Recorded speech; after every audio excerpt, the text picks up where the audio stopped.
एक सच्ची घटना बताता हूँ। एक डॉक्टर था, वो लोगों को ठीक करने के लिए अपने प्राणों तक की बलि दे दे ऐसा काम करता था।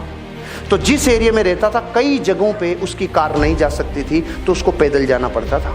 एक दिन पूरे दिन मेहनत की, रात को थक के चूर होके 12 बजे आके सोया और रात को 2 बजे उसके फ़ोन बजा।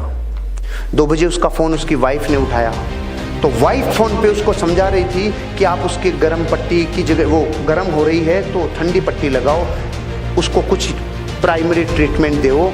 इतने में इसकी चेतना ने इसको आवाज़ दी, कौन है?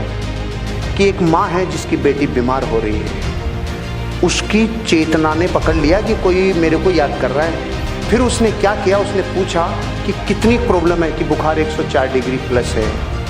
खड़ा हो गया, अपना बैग उठाया और चालू हो गया रवाना। वहाँ तक पैदल जाना था। तो जाते टाइम एक सुरंग थी, सुरंग में से जाते टाइम एक आदमी ने उसको आवाज़ दी, डॉक्टर। वो रुक गया। माचिस है क्या? तो उसने अपना बैग रखा, माचिस तिल्ली जलाई और उसकी सिगरेट जला दी। जलाते टाइम इसका चेहरा देखा, चला गया।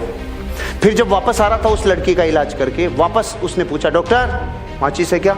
इसने फिर नीचे बैग रखा, माचिस की तिल्ली जलाई और इसकी सिगरेट जला दी। फिर भी चेहरा देखा, आगे चला गया। रात को 4 बजे 5 बजे जाके सोया। सुबह 7 बजे इसके ऑफिसर का फ़ोन आया, इसके डॉक्टर ऑफिसर का फ़ोन आया कि आपकी अर्जेंट ज़रूरत है हमें।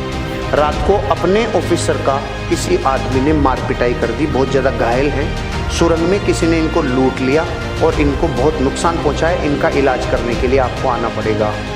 तो पहले तो डॉक्टर ने जाके सुबह 7 बजे उसका इलाज किया अपने ऑफिसर का, और फिर पूछा कि इसका ये किसने किया? तो उन्होंने कहा कि जिसने किया था सुरंग में ये काम, उस आदमी को हमने पकड़ लिया, पुलिस के हवाले कर दिया। तो उसने कहा मैं उससे मिलना चाहता हूँ। ये गया और जेल में जाके देखा तो वो वही आदमी था जिसकी रात में इसने सिगरेट जलाई थी। तो इसने बोला, इसने एक ही प्रश्न पूछा जो आपके मन में भी आ रहा है कि मैं भी तो आया था, तूने मुझे क्यों नहीं लूटा? उसका जवाब सुन के मेरी जमीन निकल गई कि मैं तेरे को लूटता भी और तेरे को कूटता भी, लेकिन जब भी तू आया मेरे पास तो तू अकेला नहीं था, तुम 2 थे, और मैं अकेले को लूटता हूँ, 2 को नहीं लूटता। अब मैं आपसे पूछ रहा हूँ, दूसरा कौन? वो देवीय शक्ति थी जो उसकी मदद कर रही थी। मैं आपको ये बताना चाह रहा हूँ, जब ये स्टोरी मैंने पढ़ी ना, ये अमेरिका के किसी डॉक्टर की कहानी है जिसने अपनी बायोग्राफी में लिखी है। उसके साथ वो पावर थी जिसको आप लोग और हम लोग सुप्रीम पावर कहते हैं, क्योंकि उसको ये पता था कि इस आदमी के साथ हादसा होगा।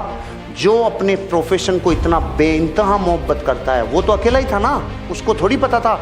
उस दिन के बाद उसको यकीन हुआ कि जब मैं अपने काम को प्राणों से ज़्यादा पसंद करता हूँ तो मेरे को कोई पावर मदद करती है।